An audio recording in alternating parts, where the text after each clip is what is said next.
tout le monde. Ça va?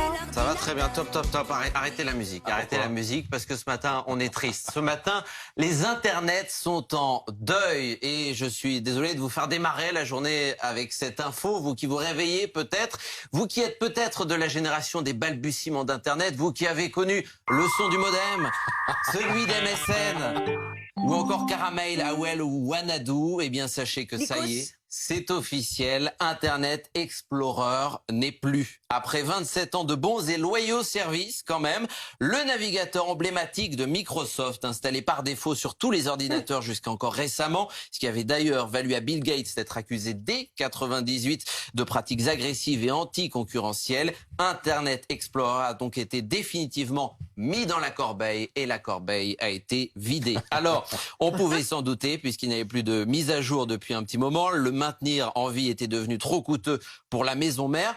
Bon, est-ce que c'est vraiment dramatique ? Finalement, je vais vous dire que non, parce qu'à part les cybercafés, c'est vrai que plus personne n'utilisait Internet Explorer. Plus personne, enfin presque. Écoutez.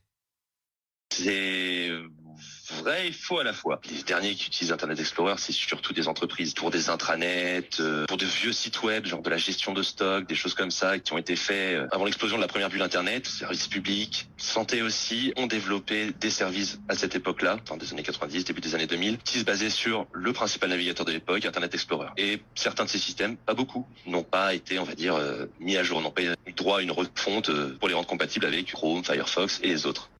Donc oui, certains sites Internet fonctionnent uniquement sous Internet Explorer, enfin fonctionnaient jusqu'à ce matin. Regardez les parts de marché, ça représente Explorer, 0,64% des utilisateurs aujourd'hui. Bien sûr, tout le monde s'est tourné vers Google Chrome, Safari ou encore Mozilla Firefox. Mais pour les accros à Microsoft, rassurez-vous, il reste toujours le second navigateur de Microsoft, Microsoft Edge. On est rassurés. Merci, Nicolas.